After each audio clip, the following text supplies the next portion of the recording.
Tom, the big talk is, of course, supermarkets and how expensive they are. You're hearing all this news about Coles and Woolworths. A new survey has come out to say Coles and Woolworths are indeed expensive. They are, up in that sort of bracket of being one of the more expensive ones. But if you look at who the most expensive is, it's actually IGA. You know what? That doesn't surprise me. So IGA is the most up there in SA. I worked a slogging 2 weeks at an IGA once when I was 15. Well, I won't do it. I won't do it to the people. I won't gouge these prices. I remember we sold like a honey there that was like 60 odd bucks. And I was like, who in their right mind's buying this? Who the hell? That's gourmet honey. Yeah. You get it at a health food shop or something. Nuts. Right? And then Audi is the cheapest. It's been found out. Yes. All right. So in another survey as well, talking about work from home people, all the people that, since COVID love to work from home. Yeah. They've been surveyed in Australia to see who would actually go to work and who would be enticed to go to work. Oh, without working from home. Yeah, without working from home. Who would be enticed to go back to their actual offices if there was a salary boost? About 50% of Aussies said yes if I got a salary increase. This is going to piss off so many people. All the hard workers out there, all the boomers will hate this. But if there was a salary increase, yes, they would go back to the office. 15% of people said, screw it. Even if I got more money, I'm not going back. Yeah, you know what, though? I think a lot of people say working from home, they're more productive. You've got less distractions at home. You can get it done, right? I disagree. I work far worse when I'm at home. How the hell do you work when there's a PlayStation staring right at you? I need to be in the office. Sounds like your issue, mate. And in other big news, we were talking about Katy Perry doing the singing, the performance at the MCG for the grand final. There's a new act in town. We have a new act as well as Katy Perry doing the singing at the MCG just in. Who's that? Tina Arena. Tina Arena's going to be there. Tina Arena and Katy Perry. How good. Your AFL grand final this Saturday. Callum, we are 52 hours and 44 minutes away from the first bounce for the AFL Grand Final. Yes. Of course, Sydney Swans are taking on Brisbane Lions at the MCG. Swans are the red-hot favourites at $1.73. Brisbane Lions paying $2.11. But what we want to do, it's obviously a spectacle. It's one of the biggest days in sport here in Australia. We want all the footy psychics to text through to us. Are you a footy psychic? What's your prediction? Yes, get the magical spell book out. It's a crystal ball. Get it right. Yes, all the predictions that you can. It could be anything, right? From the game, the points. Maybe you think Katy Perry's going to have a wardrobe malfunction or she'll trip up on the stairs. Doesn't even have to be completely footy related, but hey, let us know what you got. Yeah, I mean, it's going to be an absolute cracker of a game. Of course, Sydney were the 2022 runner-ups. Yep. They got beaten by Geelong by 81 points back in 2022. And then 2023 is Brisbane got beaten by 4 points. So they were the runner-ups as well, which means it's two runner-up teams going head-to-head who have both been two of the better teams all year. They probably had the best home and away season game back when they played earlier this year. Yeah, what was that? Round 19, Brisbane played Sydney and it was, a few points difference. Yeah, Brisbane just got up on them, I think, by 3 points. 2 or 3 points, yeah. Yeah, so there you go. I mean, it's going to be a tough one. It really could go either way. My bet is Sydney. I hope Brisbane win. I think Sydney will marginally win, though. I think Brisbane's riding a bit of momentum, but they've also been giving teams about a 30-point head start, which I don't think you could do with Sydney. But Sydney as well hasn't had the best final series. They fought very hard to get where they are. The expert opinion is that Sydney will win by 10 points in a grand final classic. Of course, Sydney Swans captain Callum Mills is out with a hamstring injury as well, so that would hinder them quite a bit. Hey, look, and if you want to give us one of these psychic predictions about the footy, it doesn't even have to be factual or stat-based. It could be what you feel in your bones. Yeah. So that's what most psychics do. So if you want to hop on here palm reading. Exactly right. Look up at the clouds right now and tell us if you see a lion in the clouds or a swan. Either or, who's going to win? Let us know. Heather's texted in here saying, after listening to Bradley, our fresh weather kid, this morning, I got to back the little man and say that Brisbane's going to win. Good stuff. Cheers, Heather. Got this one here. Lions by 3 points for sure. And they've gone on to say, I'm a psychic. I see the future. Well, what a pleasure to be in the presence of Mystique on the show here today. would like to see those credentials, but we'll see if you're correct. Got another one here. This one's interesting. I had a dream last night that Brisbane win, so I'm picking the Lions. I love a good footy dream, and it has burnt me before, though. I had a dream this year that Hawks were going to win the grand final, and we know how that went. So don't trust your dreams always. A lot of love for Brisbane on the text line, but we've got one text about Sydney here. I predict Sydney by 40-plus points due to Brisbane missing their number one ruck. Unless there's an injury to a key Sydney player in the first half, then we'll be going into OT for a win to Brisbane from Nico. There you go. Cheers, Nico. Sydney by 40-plus is a huge call. I mean, Sydney are without their captain as well. You got to remember that. I think 40 plus is a great margin there, though. So it'd be a bombshell if that happens. Yeah, absolutely. Hey, another one here. Lions, 26 points. Charlie Cameron, 3 goals. Lockie Neal, Norm Smith, Khan the Lions. You. That sounds more like a passionate supporter rather than a psychic, but we'll take it. Hey, let's go to Glenelg North. We've got Cara on the line. G'day, Cara. Are you a bit of a footy psychic, are you? I am. I'm an armchair psychic. So what I do, I'll just put on my psychic voice. Yep. What I do is I think about the teams and their colours, and then I see what aura is around them. At the moment, we're thinking about Sydney. We're thinking about the name and the white and the red. So I can see a cloud. I can see an exhaustion aura. And what that's telling me is they'll bomb out in the fourth quarter. It's Brisbane by 7 points. You reckon they're a bit tired? Brisbane by 7 points. I can see exhaustion. My knees are telling me that their knees are going to give out. Well, Cara, I love the psychic voice. You have me fooled. I'll take your word to the grave. We'll see how Brisbane do. Yeah, I'm almost looking at swapping my prediction now to Brisbane after that. Cara, that was a great little psychic reading for us. Armchair psychic, Cara. No worries. And Callum, in the back of your fridge, on the third shelf down, just throw that away. Yes, I thought I should. Thanks for the encouragement. It is stinking out the house. The ravioli is done for. That is a proper psychic there. Hey, we're still getting more and more people text through on the text line their psychic predictions. This one is just insane. Somebody said, I farted and it sounded like a lion.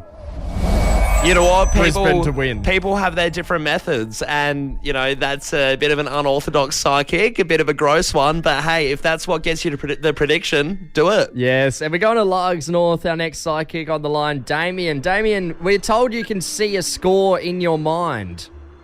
I can see a correct score, boys, all right? I'm going to say Brisbane Lions, 15-15, 105, Sydney Swans, 14-17, 101. So I reckon it's going to be a bit of an accurate day. Yep, that's what I can see, gentlemen. That's what I can see. Damien, that Bloody is close one. Yeah, geez, that sounds like we're going to have a good game on our hands either way. Hopefully, boys. That'll be good. Damien, where did you see the numbers? Did you just wake up this morning and they were there, or what happened? Well, I woke up this morning and I fed the dog, did a bit of washing, and I looked outside and I don't know what it was. Those numbers were just in the sky, and I said I better call up the boys and put it in, you know what I mean? It was a Sky Rider. That was just a flight show going past your house. Good. This is all the strange things we've seen around the streets of Adelaide. If there's anything weird you've seen happen, text it through to us, 0428 927 927. Or should we get into the Weird Weekly wrap-up? Let's do it. So, the other day, was at a barbecue thing, right? Yep. Like down at Bunnings. Good stuff. Just getting my snag, right? Haven't had a Bunnings snag in a while. Oh, it's a great time. I was excited. I was nervous. Well, you don't want it to ever hinder. You don't want a bad Bunnings sausage. That'll be the day the earth stands still. Yeah. Well, to be honest, I think the last time I got a Bunnings snag was around the time when they started putting the onion under the snag. Remember Horrible that time. Didn't whole incident? Someone slipped on over? onion. Yeah, so they started putting onion under the snag until there was outcry and they changed it back. But I get my snag, right? snag, onion on top, sauce on top. Mm. They put my snag in, like, vertically God. with the bread. Instead of diagonal, Yeah. it's just a straight line. Yeah. And it's piping hot, so I'm trying to move it diagonally. I eventually gave up, ate it how it was. It was impossible. It's not the same, though. And when you do it it's like hard to that, eat. it kind of burns through the bread somehow and breaks the bread, makes it tricky to eat. It sucks. Yeah. Don't do that. No, don't do that. Put it diagonal. That's how sausage sizzles are meant to be. Went to a Chinese restaurant last night with a couple of mates. Yeah, okay. And ordered like 3 mains, right? To share. Okay. Yeah, no, not just for me. I was like, that's the weird That's thing. the weird bit. You're just really gluttonous. No, 3 mains between 3 people. Okay. So reasonable, we're all sharing. I then turn to the waiter and I say, oh, just chuck some spring rolls on as well. Just to serve the spring rolls. Sure. He turns to me and says, you don't need it. And then he walks off. And I turned to my mates and I was like, did you guys hear that? Is this guy fat shaming me? Why can't I have spring rolls? And it's not like I'm adding on a main. I'm adding on 3 spring rolls. It's an entree. What are you doing? So then another waiter came over and I said, oi, add on the spring rolls. And then the original waiter who banned me from them came to the table to serve the spring rolls to me. And we locked eyes and it was an absolute standoff. And then I turned to him and I said, I told you I could handle it.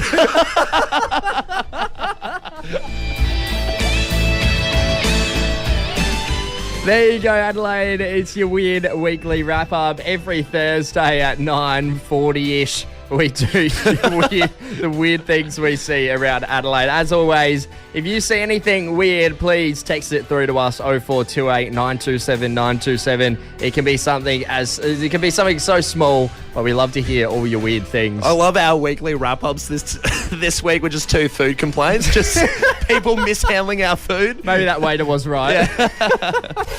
Have you ever found out someone's, off you without directly hearing it from someone or the person themselves? Yes. Yeah.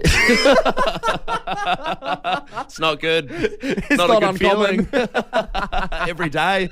I mean, like some examples as to how you might have figured out someone's a bit off you. Sure. You go to tag them in something and realize they aren't your friend on Facebook anymore. Yep. Maybe they blocked your number. You go to call them or text them. It comes up as green text and you know for a fact they do have an iPhone. Yep, 100%. Maybe you find out you're no longer on their close friends story on Instagram. Yeah, I feel like that's a big one. So or someone says, oh, did you see, Jemai's close friend story? You're like, well, I was on her close friend story. What the hell happened? Yeah, exactly right. Well, in our case, it's that we've been taken off of the corporate Fat Cats elite crew. We chat about him every now and then. The corporate Fat Cat of Fresh. He's the head honcho around here. And he has this setting on his phone, right? And it means if you call him 3 times in a row, his phone will go off. Doesn't matter if it's on Do Not Disturb or silent. It'll call up at full volume. Exactly. It penetrates through the system. Yeah. Well, the other day, we needed the corporate Fat Cat. So we were calling him for something. Doesn't pick up. Call him a second time, doesn't pick up. Be like, well, that's all right. Yeah, if his phone's on Do Not Disturb, we'll call him a third time and see if it calls through. Yeah, it should work. So called up 3 times, nothing. Then we tried your phone 3 times, nothing.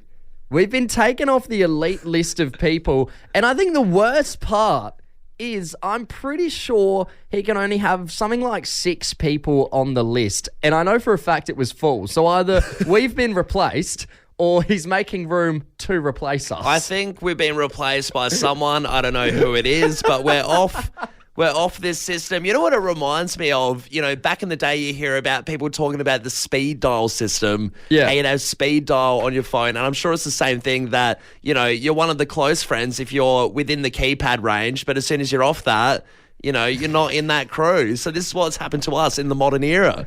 So we want to go to the phones here. Have you or are you currently in your boss's bad books, Adelaide? Look, and we don't know why. We're not going to start pointing fingers as to why we're in the bad books, but we must be if we're taken out of, the luxury phone system. I'm just assuming we're in the bad books for something. Surely, and we'll claw our way back into the phone system and get the 3 calls, but for the time being, we're in the bad books, and we want to know if you are too. Somebody's texted through saying, bad books for sure. On a job site, dropped a wardrobe sliding door, went through the corner of a wall, costing the boss man $5,000. Wow.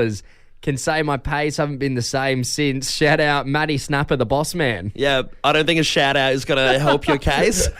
It's not going to bring back. Not going to bring that $5,000 back. What's $5,000? I love this one here. I'm a teacher at a school. One time, accidentally tripped the principal down the stairs. Oh, what? She was not a fan of me. She thought I did it on purpose. It really does seem like it's on purpose. How do you trip someone down the stairs accidentally? I mean, I don't know. Maybe if your legs are just out, you're kind of leaning back. What a teacher was laying down on the steps. Nah, just like if you're leaning against a wall, you got your legs sort of out. They're not watching where they're going. Yeah. Why would any adult trip another adult on purpose? That's the real question. At a school?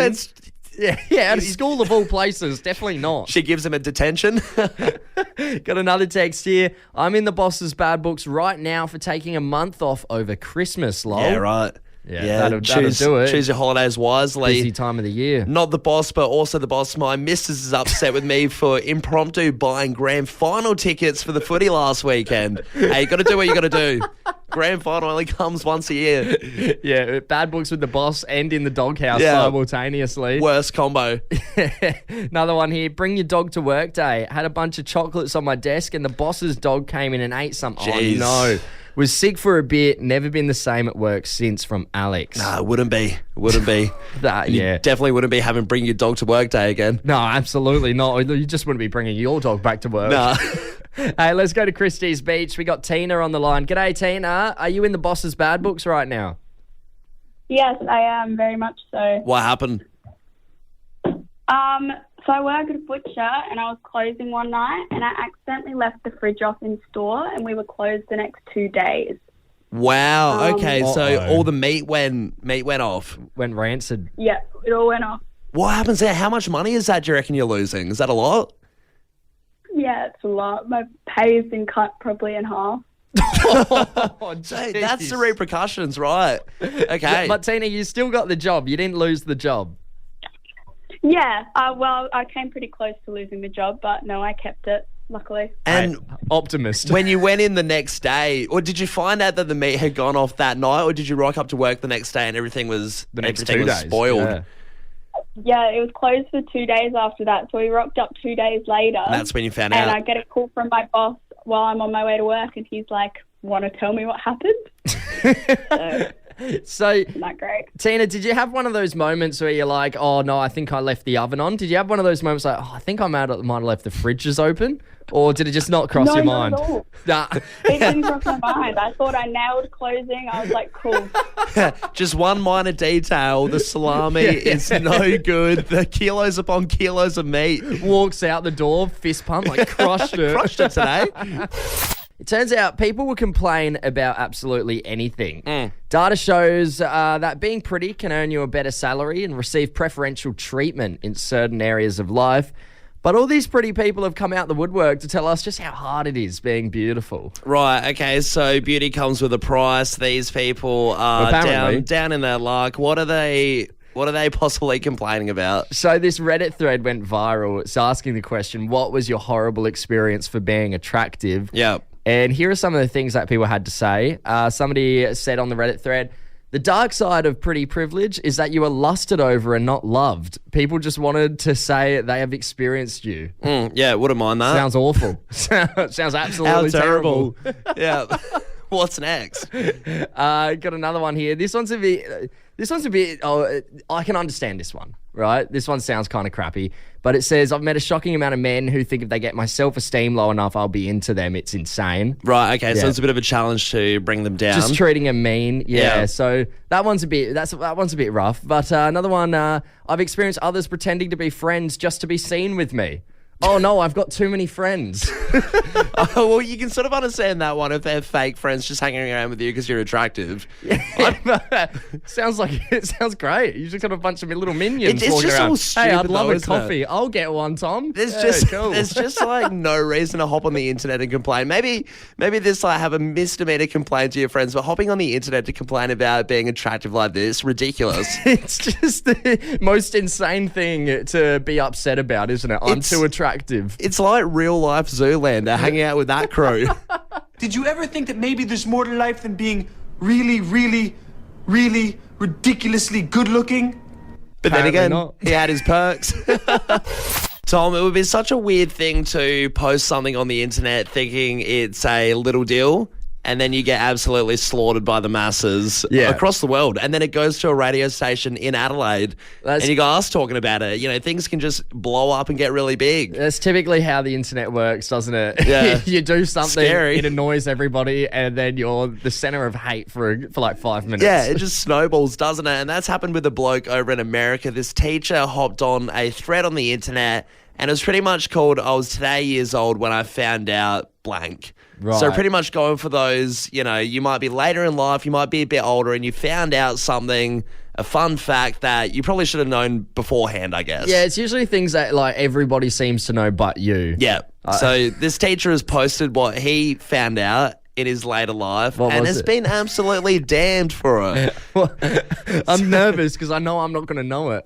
Well, he turned around and he said, he posted, I was today years old when I found out that slugs don't turn into snails. So he thought that slugs, like, you know, butterflies and cocoons, caterpillars would transform, and he thought that slugs eventually just grow a shell and you turn into a snail. That's what he thought. Slugs go full hermit crab Yeah, mode, yeah. find a shell they like, and then become a snail. Something like that. But the thing Right. is, he's a school teacher, and I think that's why he's got so much flack. Because he teaches at a school, and I think he does primary school science, so that's Right. why everyone's jumped down his throat and said, you're an idiot. I mean, it's just not something I've ever thought about. No. Where slugs or snails go or become or... Yeah. You But know. you just never think that, right? You know, it is odd. Someone's obviously told him a wives' tale and he's just latched onto that one. Yeah. We want to know, what was your I was today years old when I found out moment? I've got one for you.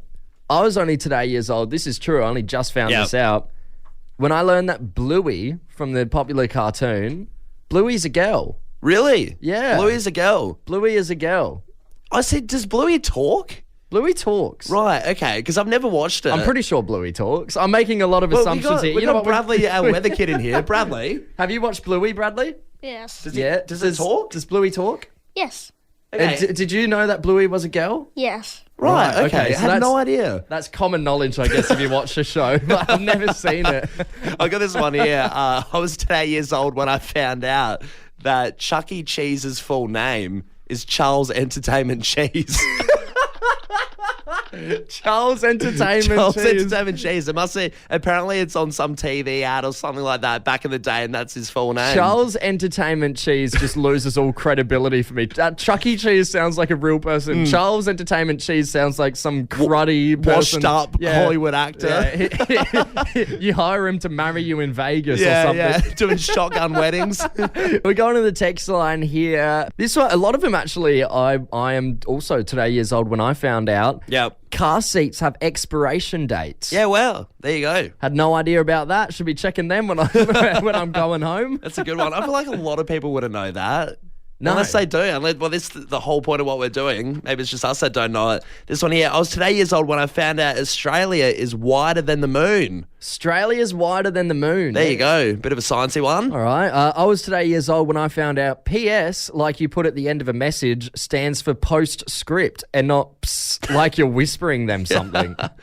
It's a good one. Yeah, right. I also didn't know that. I love this one here. This is more of a personal one that someone's done. I was today years old when I found out those hot tower things at Chinese restaurants aren't mints. Yes, I was the guy eating one at the restaurant. Do you were know the eating a ones? towel? Do you know those little ones? I know what they mean. Those little ones that are folded up. and they look like they've served you a bunch of mints, and you see all these videos of people eating it, and then they realise it's a towel, and you look like an idiot in the middle of the restaurant. Nah, I've never done that. I don't think you see it in Australia that much. I feel like it's overseas they do it a bit. But it's embarrassing. Yeah, right. Blame it on overseas. Yeah. Hey, another text here. I was today years old when I found out bananas are berries, but strawberries aren't. Good one. Good Yeah, one. right. Don't Gotta want fact check that one. Hey, Callum, weddings are stressful, you know, the lead up, the planning, I suppose the day to an extent. But it's kind of, you kind of have other people doing jobs to take that stress away from the happy couple on the day, so you can relax and enjoy yourself. And typically, the day of your wedding, you and your partner are very happy, right? You're very happy. You're all loved up. You know what's happening. You're getting married. Yeah, sure. So you're in the best of moods. So could you imagine what it would be like being in the doghouse the day of your wedding? Wouldn't be good. Wouldn't be a good start. I mean, that is the pivotal start of the relationship, the big one. So make sure you play your cards right. Yeah, so we're heading over to Florida here where this couple, Avery Beverly and her fiance Aiden, were exchanging some texts the day of their wedding. Yep. Right? And it got to a point where Aiden, the husband-to-be, texted Avery, "What time is our wedding again?" Wow. Yeah. Yeah. Also the text. This thought guy's a walking red flag. Texting her too. She's like, "What do you mean? What time is our wedding?" He thought it was 4 p.m. Turned out it was actually 2 p.m. So he would have been very late to his own wedding. What's he want to do next? Like in the part where you're not meant to see the bride before the wedding, just barge through the door. Are we on in 5 or what's the go? When are we on? This guy sounds absolutely terrible. How do you stuff up the time so bad? As well, because assuming you would have been planning the wedding for months, even years, to a T, you get the details right. You know exactly when it's happening. Yeah, I mean, yeah, usually you are planning a wedding for like, what, a year? Sure. Usually in at advance. least. You should know the start time. But I mean, a couple of people on TikTok and Instagram were commenting on this video being like, oh, you know, so we all have the same husband. Someone also said, my husband also asked this. And the third person said, mine asked me to send the location the day of. So I guess it's a little more common than what I guess you could think. But were you unfashionably late, Adelaide? Or was your partner unfashionably late? And it could be for anything. I mean, obviously, this is a huge thing with the wedding. I don't know what's in store for this guy down the track. Maybe he's late to the childbirth. He thought he was a few months early. Months. Sorry, I got a few months off just texting her. But it could be anything. You know, it could be that, birthdays, weddings, funerals, whatever you've been late to. Let us know. We want to know, were you unfashionably late? What would you say unfashionably late is? What are we saying? Like 45 minutes and above? I'd say like an hour is where it's An hour. unfashionable. An for hour. Sure. Like, I Alright. think half an hour is where it's in that fashionable period. But yeah, anything more than that, once you hit an hour though, that's where it's rude. You're unfashionably late. We are getting a few texts come through the text line. When were you unfashionably late? Got this one here. I was late to my own birthday. Traffic jam. Phone went flat. 2 hours late. Most people had left. From Dominic. That's sad. Imagine getting there and half the party's gone down. How's your phone die though? You know, that's just being an unprepared person. Yeah, on your birthday too. Hoping for a new phone for your birthday. At least you can get away with it because it's your birthday. Yeah, I love this one here. My husband was on a paintball trip and was late to the birth. Oh, no. Came halfway through covered in paint from Erica. Can you imagine that? You're in the middle of childbirth and your husband walks through all splattered in paint. I don't think that's like, don't they have to get like scrubbed down and stuff? Don't they have to be... Do you reckon he came in the full camo suit? No, you have to be like, you have to be in scrubs and stuff. Yeah, they have to like make sure you're completely sterile. Who knows? I'm telling you. Yeah, well, I that's don't know how it why is. he's shown up with paint then. It's an odd look, walking in a hospital like that. Another text here. My dad was late to my birth, had a lunch at the pub, ended up stumbling in apparently. What the hell? You don't sacrifice that for a lunch at the pub? Maybe it was cheap schnitzel Tuesdays or something. Had to be there. It was priority one. Hey, let's head over to Mount Barker. We got Ray on the line. G'day, Ray. How you going, mate? G'day, fellas. How are you? Very good. Very well. Ray, were you unfashionably late or was it someone else? Mate, I could top all of this. This is unbelievable. So, fellas, I own a company, a chauffeur company in the hills. Yeah. And I rocked up to this wedding on a Friday night, late at night, to pick up the bride and groom. Yep. And No one's there, mate. It's all closed up. Empty. No one's there. Nothing's What? happening. Nothing's happening. So I rang this fella the next day, mate, and I said, you hired me last night to come pick you and your new bride up. And he goes, yeah, shit, mate. That was tonight, not last night. So did you do another trip? Did you go up on the next night? No. Sorry, mate. I've got I'm all booked out for another wedding tonight. I'll just keep your money, and it's bad luck. See you later. Do you know, Ray, what they ended up doing? Did they manage to get another one? I don't. His excuse was he was dyslexic, and I said, well, a bit sorry about that, but unfortunately, I cleaned my Mercedes up, and I was standing next to it, wandering around this venue, going, shit, I'm sure this was the venue. Yeah, I'm sure I got the right venue. Ray, how long did you stay there waiting for the groom and bride to come out? Mate, I think the penny dropped in about 10 minutes, 5-10 minutes when I walked around. The whole venue was closed up and everybody was gone. When I'm used to rocking up and seeing the wedding party cheer everybody on while the bride and groom get in the car and everything. It's a low-key wedding. There was nobody there. There was nobody, guys. Nobody there. He'd stuffed up the whole day, bro. He got it all wrong. Oh, no. Botched it.